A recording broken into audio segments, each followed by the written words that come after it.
ये ब्लॉग ना एंड तक देखना, तो बड़ी इंटरेस्टिंग स्टोरीज इनके थ्रू सुनने को मिलेगी। 15 से 16 लाख रुपए मैंने अपने बाप के वेस्ट कर दिए, मतलब मैं हार गया। हाँ, तो ये बेसिकली टोल भी बचाया जा सकता है पानीपत के टोल से, थोड़ा सा यू टर्न लेने का और फिर उसके आगे जाने का। ये मेरे लिए तो मर्सिडीज से कम नहीं है। अच्छा, मर्सिडीज, अरे वाह, मर्सिडीज से कम नहीं है। मेरा शौक होता है इंसान, शौक इंसानों को भी हार्ड नहीं लगता। 20 साल 6 महीने का था। हाँ हाँ, जमीन साथ दी।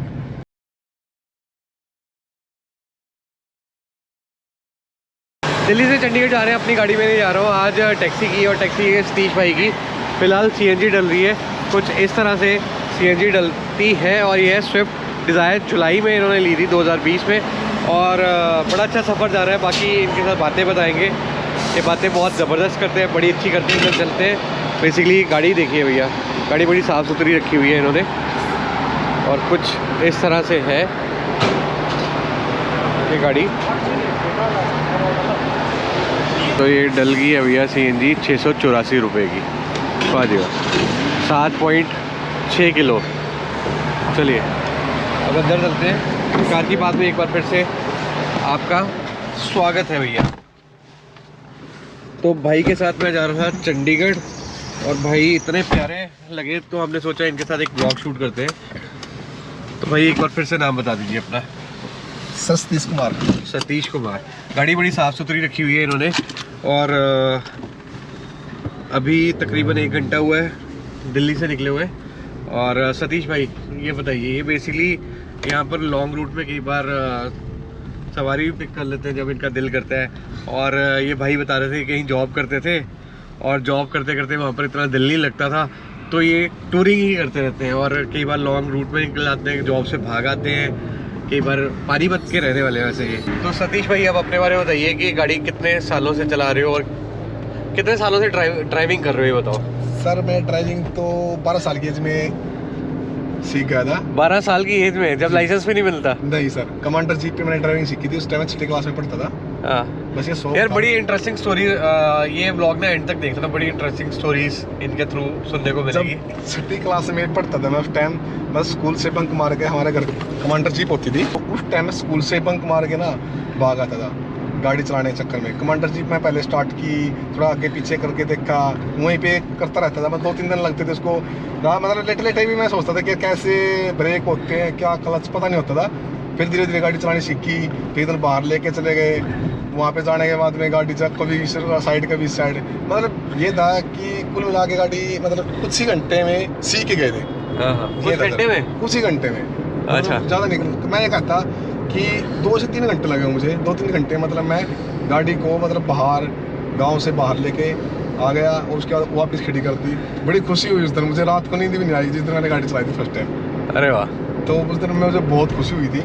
फिर धीरे धीरे मतलब उसी गाड़ी में सीखते सीखते ऑटोमेटिक हाथ साफ होगा बस। अरे वाह। तो अभी कितने सालों से ये लॉन्ग, बेसिकली चंडीगढ़ के लॉन्ग रूट करते हैं, दिल्ली से चंडीगढ़ करते हैं, कभी जयपुर करते हैं, जी। और सवारियाँ बिठाते हैं, और रोज़ एक आधा ट्रिप कर ही देते हैं, राइट? जी। हाँ। वैसे तो ज़्यादातर तो चलती है दिल्ली से चंडीगढ़ चलती है। हाँ। तो जैसे भी पैसेंजर होता है उनकी डिमांड पे मान लो कोई कुछ किसी के साथ में अटैचमेंट ज़्यादा हो जाती है, तो भाई ठीक है बिहेवियर अच्छा लगता है, तो बोलते कि हमें ट्रिप पे जाना कहीं मान लो लॉन्ग रूट पे, तो चले जाते हैं। हाँ। वाह जी वाह। तो ये डिज़ायर की बात बताइए, ये बेसिकली डिज़ायर है ये सर, ये गाड़ी मैंने अपने बड़े प्यार से मतलब शौक के लिए ली थी गाड़ी, डिज़ायर। ये सीएनजी और पेट्रोल दोनों? हाँ, बिल्कुल सीएनजी और पेट्रोल में है। जब ये आई थी उस टाइम मैं मारुति में जॉब करता था as a service advisory post पे सर। अरे वाह। जब ये गाड़ी आई थी तो मुझे उस टाइम ये लगता था कि काश मेरे पास भी ये डिज़ायर हो, लेंगे कभी लेंगे। लेकिन ऐसे करते करते टाइम चले गए। ये गाड़ी आई थी 2019 में। हाँ। तो उस टाइम फिर मैंने सोचा चलो, फिर ये भगवान ने सुना तो जुलाई 2022 में ये गाड़ी ली डिज़ायर। अरे वाह। उसके बाद अभी साफ सफाई रखना, अब मतलब कई बार बोल देते हैं कि आप इतनी लंबी लंबी गाड़ी चलाते हो तो आप नहीं आती। तो क्या होता है कि जो शौक होता है इंसान, शौक इंसानों को भी हार नहीं देता। हाँ। जो इंसान जो हॉबी है बेसिकली, वो कभी हार नहीं देता। क्योंकि अगर नींद भी आई रहेगी तभी बंदा उस शौक में, उस हॉबी में चलता रहेगा, कभी उसका गलत भी नहीं हो सकता। हाँ। तो सेम मैं अपना भी बताना चाहूँगा। जैसे मेरा बेसिकली मैं आपको लॉ कर रखी है, उसके बाद कई तरह के प्रोफेशंस अपनाए, लेकिन शौक किसका है? वीडियोस बनाने का। तो वीडियोस दिन रात भैया आप देखोगे, कल ऑटो एक्सपो शूट किया, उसके बाद जा रहे हैं परसों टाइगर श्रॉफ शूट किया, मतलब डायरेक्टली शूटिंग और डे नाइट शूटिंग चलती रहती है। तो शौक का कोई मूल्य नहीं है बेसिकली। जब आपका कोई शौक को आप प्रोफेशन बना लेते हैं तो मज़ा है भैया, आपको लगता ही नहीं है कि नींद आएगी नहीं आएगी। हाँ जी बिल्कुल, शौक ऐसी चीज़ होती है ना, शौक ही इंसान को एक कामयाब इंसान बनाता है। जैसे कि हम बताना चाहेंगे कि जैसे 3 इडियट फिल्म होती है, हाँ। देखिए सभी ने तकरीबन। कौन सी? 3 इडियट फिल्म। मैं अपने बारे में बताना चाहूँगा, जो 3 इडियट फिल्म है ना, उसी ने मेरे को इंटरचेंज किया बेसिकली। उसी ने मोटिवेट मेरे को क्या, पूरे भारत के। मैंने 3 इडियट देखी थी, मैं पहले कुछ और करता था। मैं घर से लिटरली नाराज़ हो गए, पेरेंट्स से नाराज़ हो गए थे, वहाँ से मैं चंडीगढ़ आया था और चंडीगढ़ से अपने करियर की शुरुआत की थी जर्नलिज्म से, क्योंकि उसमें मेरे को शौक था। तो शौक के आगे कोई चीज़ नहीं है। 3 इडियट्स ने मेरे को भी ट्रांसफॉर्म किया। आप बताइए आपका क्या तो जैसे मैंने इसमें देखा था ना, तो मैं तो 3 इडियट से पहले ही मतलब मुझे शौक था। 3 इडियट मुझे पता नहीं कि कब आई थी, पर मैं तो ये बता रहा हूँ कि सन तो मुझे नहीं पता, पर मुझे ये पता कि मैं अपनी एज पता है कि आज मान लो मेरी एज 32 है। तो उस टाइम में 12 साल की एज में था, तो मुझे आज ड्राइविंग करते हुए 18 से करीब साल, 18-19 साल तो हो गए अप्रोक्सीमेटली, इतने तो हो गए। तो उस टाइम ना, तो मैंने 3 इडियट जब देखी थी, तो उसको मैंने देखा कि यार जो शौक होता है ना, वही आखिर इंसान को कामयाब बनाता है। तो शौक के पीछे अगर जिस काम को करने में हमारा दिल खुश नहीं है, तो उसका फिर काम करने का कोई फायदा नहीं है। चाहे वो उससे कितना ही पैसा कमा सकते हैं, कुछ भी करें, कोई फायदा नहीं। ये चीज़। तो सबसे पहले स्विफ्ट डिज़ायर का भैया ये वेरिएंट तो काफ़ी 2019 में जैसे भाई ने बोला लॉन्च हुआ था, और CNG प्लस पेट्रोल वेरिएंट है। यहाँ पर भैया आप देखेंगे CNG अभी इस टाइम फुल हो रखी है, लाइन ऊपर जा रखी है, और ये साइड है इसका पेट्रोल का वेरिएंट। यानी कि जैसे CNG खत्म होगी तो ये ऑटो स्विच करेगी पेट्रोल में, और यहाँ पर जैसे अभी CNG लिखा आ रहा है, यहाँ पर आ जाएगा पेट्रोल। तो ये गाड़ी है इंफोटेनमेंट सिस्टम कंपनी फिटेड है, राइट? बिल्कुल सर। हाँ, तो कैसा क्या क्या खासियत इस गाड़ी में लगी आपको? गाड़ी के बारे में बताते हैं। सबसे पहले इंटीरियर। सर इसका सबसे अच्छा तो मुझे जो एक्सटीरियर लुक है वो अच्छा लगा बाहर से, और सेकंड इंटीरियर लुक इसका ज़बरदस्त है, कंफर्टेबल है। मतलब मेरे हिसाब से, मैं चलाता हूँ उसको। अब लोग हर तरह की बातें करते हैं कि सेफ्टी पर्पज़ के मामले में ये वो है, लेकिन ऐसा कुछ नहीं, मुझे ऐसा कुछ लगा नहीं। आज तक मेरे साथ कभी ऐसा कुछ हुआ नहीं। ठीक है, भगवान दास मुझे गाड़ी चलाते दिन हो गए, कभी किसी के साथ मतलब लगी भी नहीं गाड़ी मेरी तो। ठीक है, तो जहाँ तक है कि मुझे जो इसका इंटीरियर है बढ़िया अच्छा लगा। मैं इसको कितनी लंबी चला लूँ गाड़ी, मैं थकावट महसूस नहीं होती मुझे। वाह जी वाह। तो इंटीरियर्स में आपको दिखा रहा हूँ, बड़ी कंफर्टेबली मैं आगे बैठा हुआ हूँ। इंफोटेनमेंट सिस्टम मेरे को ब्लू लाइट इसकी बहुत ही अच्छी लगी भैया। ये यहाँ पर स्पेस सिस्टम भी अच्छा है, पीछे भी सिस्टम अच्छा है इसका, और साथ ही साथ बूट स्पेस मैंने इसकी चेक नहीं की, वहाँ पर सिलेंडर डला होगा, राइट? उसमें फिर भी स्पेस है कि हम अपने लगेज वगैरह रख सकते हैं, अरे सुपर। अब बात करते हैं इस गाड़ी के पॉजिटिव्स की। भाई ने बोला कि बहुत ही अच्छी एक्सटीरियर्स लग रहा है, इंटीरियर्स लग रहा है। मेन बात होती है परफॉर्मेंस की। तो परफॉर्मेंस में कभी तंगी दी इस गाड़ी ने? मतलब कभी गाड़ी ने धोखा दिया हो, सर्विस कराने में दिक्कत आ रही हो? या मैं तो sir as a service advisor था पहले ही, मुझे तो पता है गाड़ियों के बारे में। मतलब होंडा में भी, टोयोटा से, मतलब स्टार्टिंग तो मैंने 2013 से ज्वाइन किया था ग्लोब टोयोटा पानीपत। और अभी मैं आपको दिखा ही दूंगा, शायद नहीं अभी शायद चला ही गया, वो सॉरी चला गया।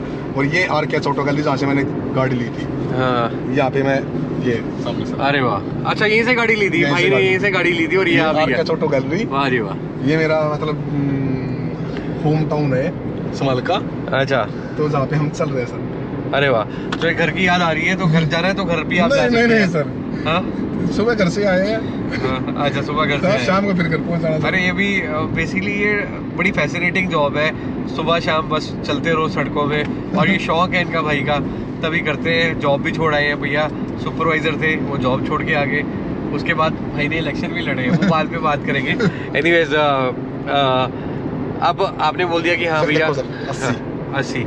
हाँ भैया, अगर आप चंडीगढ़ से दिल्ली से चंडीगढ़ जा रहे हैं, तो आपको बता दूं, मैं हमेशा ये सोचता था कि यहाँ पर 90 की स्पीड है, लेकिन भाई ने आज ही बताया, आज पहली बार पता लगा कि चंडीगढ़ से दिल्ली से चंडीगढ़ भैया सड़क में ना बहुत ही वेरिएशन है। किसी जगह 80 की स्पीड है और किसी जगह 90 की स्पीड है। जैसे पीछे 80 का बोर्ड आया, वैसे ही 90 का भी आ जाएगा। तो आपको ध्यान से चलाना है। थोड़ी देर पहले यहाँ पर पुलिस वाले खड़े थे भैया, जो ओवर स्पीडिंग व्हीकल है उनको पकड़ा गया पीछे। यहाँ पर हम कुछ तकरीबन 15-20 किलोमीटर पीछे यहाँ पर ऐसा हुआ। तो ऐसा ही है, आपको थोड़ा ध्यान रखना, कोशिश करिए 80 में चला लीजिए, क्योंकि ये हाईवे मैं हमेशा 90 का ही समझता था और मेरी तरह बहुत सारे लोग 90 का ही समझते हैं, पर 90 नहीं है भैया। यहाँ पर स्पीडोमीटर बहुत सारे लगा रखे हैं यहाँ पर हरियाणा गवर्नमेंट ने। हाँ जी, अब बात करते हैं इस गाड़ी की परफॉर्मेंस। आपने बताया ठीक है, सर्विस ठीक है, सर्विस कॉस्टिंग क्या आती है इसकी? सर्विस कॉस्टिंग सर यही है कि 4,500 से 5,000 रुपये बस। 4,500 से 5,000। तो ये ऑयल वगैरह सब चेंज होता है ना? जैसे कि इंजन ऑयल हुआ, oil filter, air filter, AC filter वगैरह हुआ, ड्रेन प्लग, वो सब वगैरह, वो चीज़ें मैकेनिकल चीज़ें होती है। तो बस उसके अकॉर्डिंग फिर किलोमीटर अकॉर्डिंग चेंज होती है। जैसे स्पार्क प्लग हो गए फ्यूल पेट्रोल गाड़ी में, तो बेल्ट होगी, तो ये चीज़ें अलग किलोमीटर अकॉर्डिंग चेंज हो जाती है। पर वो मतलब जो एस्टिमेट इसका, अब देखो सर ये आ गया 80 है, ये देखो 80 का बोर्ड है, ये देखिए अवॉइड मोबाइल वाइल ड्राइविंग 80 का बोर्ड है और लेन्स की स्पेसिफिकेशन दे रखी है।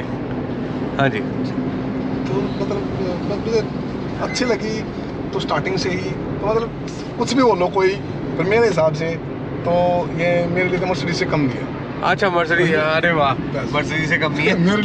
एनीवेज अब माइलेज की बात करते हैं। बेसिकली आप लॉन्ग ट्रिप करते हैं तो सवारी बेसिकली 2000 से लेके 2500 तक की सिंगल सवारी, उसके अलावा 500 से लेके 700 तक की मिक्स सवारी, मतलब तीन चार लोग बिठा देते हैं। तो ये माइलेज क्या देती है बेसिकली सीएनजी, और कितनी किफ़ायती है बेसिकली? सीएनजी में सर ये क्या लगता है कि एक सिलेंडर जैसे हमने अभी टॉप करवाया है, हाँ अभी यहाँ देखा बिल्कुल 687 रुपये का, तो ये उसमें जाएगा 230 किलोमीटर। 230 किलोमीटर मतलब चंडीगढ़ पहुँचा देगा? हाँ 230 किलोमीटर, यानी कि वही है 25 से 30 की एवरेज दे देती है। 25 से 30 की, अरे वाह।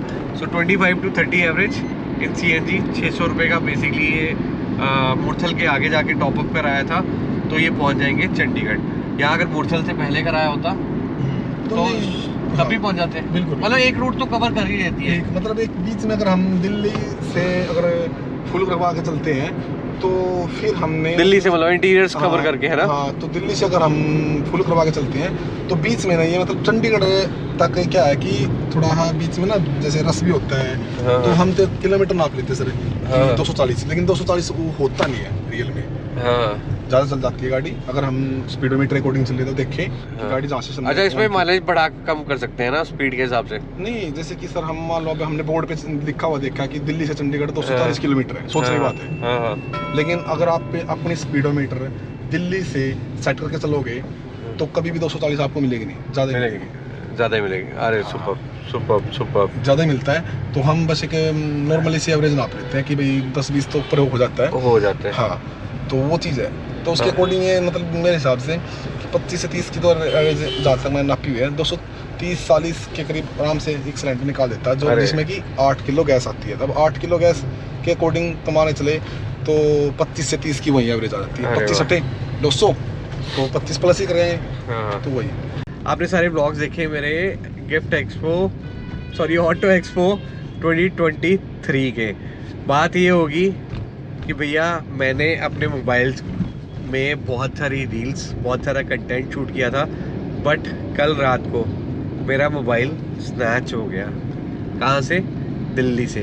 कहाँ से? ईस्ट ऑफ कैलाश के आसपास से स्नैच हो गया। मतलब स्नैच होने का तो इतना दुख नहीं लगा, लेकिन बहुत सारी चीज़ें शूट कर रखी थी, वो सारी की सारी मोबाइल में धरी रहेगी। 2 बाइकर्स आए, मैंने नेविगेशन हाथ में रखा हुआ था, मोबाइल नेविगेशन देख रहा था और भैया छीन के ले गए। तो आपसे भी निवेदन है, जब भी आप रोड में चले तो भैया अपना मोबाइल अपने हाथ में मत रखिए। अगर रखें तो एक जगह आसपास देखते हुए चौकन्ने होके अपना मोबाइल हाथ में रखिए, लोकेशन देखिए, फिर चलिए। ये गलती मेरी होगी, आईफोन मेरा गया है भैया।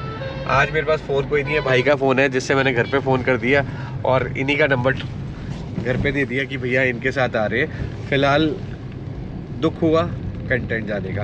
एनीवेज ये कंटेंट एक और शूट हो रहा है भाई का, ये सीएनजी वेरिएंट का शूट हो रहा है। आपसे बातें काफ़ी होगी। अब जाते जाते ये बताइए, आपने सरपंची के भी इलेक्शन लड़े थे भाई ने। अच्छा, भाई की एक और बात बड़ी अच्छी लगी, हरियाणा में जो मेरे को लगता था डिस्क्रिमिनेशन करते हैं लोग कि भैया बेटा ही होना चाहिए, लेकिन भाई से मैं ऑफ ट्रैक बात कर रहा था तभी मैंने भाई को ऑन एयर लिया। भैया आप बताइए कि आपके कितने बच्चे हैं और आपने अपने बच्चे के लिए, बेटी होने के लिए क्या क्या किया? सर सबसे पहले तो मैं बताता हूँ, मेरी जब शादी हुई थी हाँ। मेरा जो जन्म है यानी कि बोर्न ऑफ डेट है तो 20 मार्च 1990 है। हाँ मेरी शादी हुई थी 27 मार्च 2011 को। हाँ। यानी कि उस टाइम में 20 साल 6 महीने का था हाँ हाँ। जब मेरी शादी हुई। तो उसके बाद मुझे फर्स्ट लड़का हुआ, मुझे खुशी हुई कि मैं ही एक मतलब उस एज में नहीं था, मेच्योरिटी की एज में, हाँ। कि मैं एक बाप बन गया, तो मुझे खुशी हुई। उसके बाद मुझे सेकंड लड़का हुआ 3-4 साल बाद। तो फिर मैं चाहता था कि मेरा एक लड़का हो मुझ पर और एक लड़की हो। अरे वाह, ये बड़ा अच्छा थॉट है यार, मुझ पर बहुत अच्छा थॉट है। लड़का हो एक लड़की हो, तो ताकि लड़की से, जिस घर में लड़की रहती है उस घर में ना, जहाँ तक मेरा मानना है हरियाणा कोडिंग या मान लो कि गांव के का रहने वाला हूँ मैं, तो संस्कार की कोडिंग, जिस घर में लड़की होती है ना उस घर में ऑटोमेटिक संस्कार होते हैं।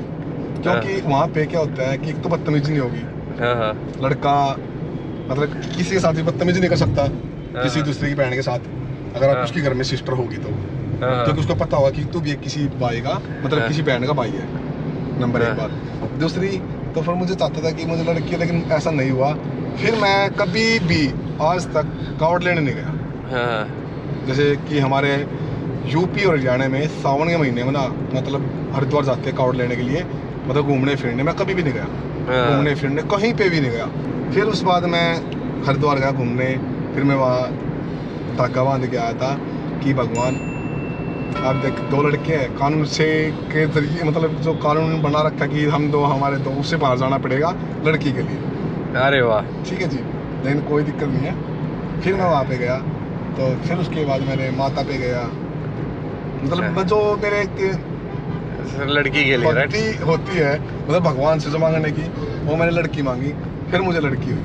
अरे वाह। जिस दिन लड़की हुई तो उस दिन मैं बहुत खुश हुआ था। हॉस्पिटल में जो लड़की हुई थी कि डॉक्टर ने बोला कि लड़का हुआ है, मुझे मतलब खुशी तो थी कि ठीक है बच्चा है, पर लेकिन वो खुशी नहीं थी ना जो अंदर से जो मैं चाहता था। फिर मैंने ऐसा सोचा कि नहीं ऐसा नहीं हो सकता, कि डॉक्टर आगे बोले ना कि लड़का हुआ है, मुझे ऐसा नहीं हो सकता, लड़की होगी, नहीं लड़का हुआ, मैं नहीं, ऐसा नहीं हो सकता।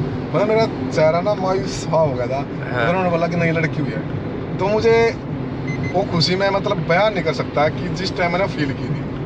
तो ये प्यार है भैया लड़कियों के लिए और उन लोगों के लिए जो लोग डिस्क्रिमिनेशन करते हैं, जो लोग भैया बहुत सारे ऐसे किस्से भी हैं कि जहाँ पर लड़की हो जाए तो भैया शक्ल उतर जाती है। यहाँ पर लड़का होने पर इनकी शक्ल उतर रही थी क्योंकि इनके यहाँ पर लड़की नहीं हुई थी। तो लड़की देवी स्वरूप होती है। तो आपसे भी निवेदन है, जो ये वीडियो देख रहे हैं बेसिकली एक गाड़ी की बात तो कर ही रहे हैं, साथ ही साथ एक थोड़ा सा सबको एजुकेट कर रहे हैं कि भैया देखिए अगर इनकी सोच ऐसी हो सकती है, आप भी अपनी ऐसी सोच रख सकते हैं। बिकॉज अच्छी सोच रखेंगे, एक लड़का एक लड़की, लड़का लड़की सब एक समान है भैया। बिल्कुल सर, ठीक है जी। जो ये खुशी महसूस कर रहे हैं वो भी मेरे को खुद खुशी महसूस हो सकती है क्योंकि मैं लकी हूँ, मेरे यहाँ पर लड़का लड़की दोनों है। दिल कर में तो अच्छा बड़ी खुशी की बात है सर। तो आपके पास तो मतलब मेरे पास तो देखो मैं आपकी खुशी समझ सकता हूँ भाई अच्छे से। और तो इसी के साथ भैया से बात बहुत अच्छी लगी। एक लास्ट बात, छोटी सी बात कर लेते हैं। भाई ने भी इलेक्शन भी लड़े थे, सरपंची के आज़ाद उम्मीदवार खड़े हुए थे जी। और वो स्टोरी बताना चाहते हैं। क्या क्या स्टोरी थी बेसिकली, छोटी सी ब्रीफली बता दो। वो सर क्या था, कितने पैसे उजाड़ दिए? क्या था कि ना शौक हो गया कि इलेक्शन लड़ना है। हाँ। तो मेरे फादर मतलब पुलिस में जॉब करते हैं, तो हाँ। एक शौक सा लग गया कि इलेक्शन लड़ना है सरपंची का। हाँ। तो उससे पहले मैं ऑलरेडी एक इलेक्शन लड़ चुका हूँ ग्राम पंचायत हाँ। मेंबर का, जो मैं जीत चुका था पिछले प्लान में। हाँ। तो मैं ग्राम पंचायत मेंबर था। अब की बार शौक लगा कि कुछ प्रमोशन किया जाए, सरपंच बना जाए। हाँ। तो गांव के विकास के लिए, गांव की भलाई के लिए हाँ। कुछ ऐसे काम हैं जो हम सोच सकते हैं, बस उसको कर नहीं सकते। हाँ। जैसे गांव में लाइब्रेरी वगैरह नहीं है, खेल स्टेडियम अच्छे नहीं है, शिक्षा की तरफ मतलब ध्यान नहीं, तो जो हम कर सकते थे। बट उसके लिए था ये, ऐसा कुछ नहीं था कि भाई नाम के लिए सरपंच बनने की मेरी मतलब शौक था। तो ये था कि मैं कुछ ऐसे काम करूं, पता नहीं जिंदगी कब क्या है, तो याद तो रखे दुनिया की। हाँ भाई। तो उस दौरान फिर इलेक्शन लड़ा और उसमें मतलब 15 से 16 लाख रुपए मैंने अपने बाप के वेस्ट कर दिए, मतलब मैं हार गया। अरे वाह, हारे बड़े कम वोटों से थे। तो लेकिन ये था, फिर भी मैं तो ये कहूँगा कि मैं हारा भी नहीं हूँ, मैं हार के भी जीतता हूँ। मैंने देखा है, क्योंकि उन लोगों को भी देखा है इलेक्शन में। तो मैं एक चीज़ और कहना चाहूँगा कि सभी देखने वालों से कि कभी ना इलेक्शन ऐसी चीज़ है कि कभी किसी पे भरोसा करके मत चलो। नंबर एक बात तो इलेक्शन ऐसी चीज़ है कि एंड टाइम पे अपना यार दोस्त है जो बिल्कुल सगा संबंधी है वो साथ छोड़ देगा। हाँ, मैंने वो चीज़ बड़ी सही बात फेस की है। कभी किसी पे यकीन मत करो। तो गांव के विकास के लिए कुछ भी करो, एफर्ट करो, मेहनत करो, पर मेरी तरह मतलब ये नहीं है कि आज ही शौक हुआ, मान लो जैसे कि 6 महीने शौक हुआ और तभी बंदा आ गया राजनीति में आ गया। अरे वाह। उससे पहले सेवा करो, गांव में जान पहचान बनाओ, अपनी एक वैल्यूएबल फेस वैल्यू होनी चाहिए कि आपको देखने वाला बंदा लोग कहे। एनीवेज ये हारे बहुत कम वोटों से, कितनी वोटों से हारे थे भाई? तो इन पे 185 185 का। अब नेक्स्ट टाइम ये सरपंची के इलेक्शन आने वाले जो भी 5 सालों में लड़ेंगे, और उसके बाद ये इनको जिता देना भाई। इनकी शक्ल नोट कर लो, ये बड़े अच्छे इंसान है और बड़ी अच्छी बातें करते हैं, और काफ़ी बातें गाड़ी की भी होगी, काफ़ी बातें इनके साथ भी होगी, इनकी फैमिली के बारे में होगी, स्पेशली लड़की का पॉइंट में बहुत अच्छा लगा, और आप सबको भी अच्छा लगा होगा, आप सभी मोटिवेट हुए होंगे। फिलहाल ये गाड़ी स्विफ्ट डिज़ायर चल रही है 90 की स्पीड में, जा रहे हैं हम ये 90 वाला रोड है, ये 90 वाला, बीच में 80 वाला, कभी 90 वाला आ रहा है। ये मोरिस गैरेज। अच्छा, एक और आगे। अरे वाह, यहाँ से छोटी सर, मैंने मोरिस गैरेज कंपनी जब अभी एट लास्ट ये जो छोटी सर। अरे वाह, तो यहाँ से भी सर्विस एडवाइजर की जॉब छोड़ी है। ये रही कंपनी, ये रहा आउटलेट इनका। और कल आपने ऑटो एक्सपो की मेरी देखा होगा, MG की बहुत सारी नई गाड़ियाँ आ रही हैं, फ्यूचरिस्टिक टेक्नोलॉजी वाली गाड़ियाँ आ रही हैं। वो सारी गाड़ियाँ मैंने आपको पिछले व्लॉग्स में दिखाई हैं। वो गाड़ियों में से कौन सी गाड़ी आप लेना चाहते हैं वो बताइए। आपने तो वो गाड़ियाँ देखी जो मैं कल देख के आया हूँ। हाँ, तो ये बेसिकली टोल भी बचाया जा सकता है, पानीपत के टोल से थोड़ा सा यूटर्न लेने का और फिर उसके आगे जाने का चलना, फिर उसके बाद में लेफ्ट साइड लेना और फिर सीधा लेफ्ट ही चलना, फिर आगे फिर उसी टोल पे निकलेंगे। अरे वाह, तो अगली बार से अगर आपको भी टोल बचाना है तो यहाँ पर आ सकते हैं भैया। मेरे को लगता है कि पेट्रोल गाड़ियों का तो पेट्रोल ही ले जाएगा उसका। हाँ बिल्कुल, है ना। चलिए, तो इसी के साथ इनको बाय बाय बोलते हैं, बोल दीजिए बाय बाय। तो अगले एक और ब्लॉग में मिलेंगे भैया। आपको एक और चीज़, ये ब्लॉग कैसा लगा वो कमेंट करके बताइए। इनके बारे में क्या कहना चाहेंगे कमेंट करके बताइए। बाकी कभी आप इनसे मिलेंगे मेरा ब्लॉग देखने के बाद तो भी कमेंट कर देना। अगर ये ब्लॉग हिट जाता है, नहीं जाएगा तब भी अच्छी बात है, दोनों चीज़ों में अच्छी बात है। चलिए बाय, टेक केयर, शबा खैर। अगले एक और ब्लॉग में मिलते हैं, बाय। ये 4 भी आ गया भाई का अच्छे टाइम पे। बाय।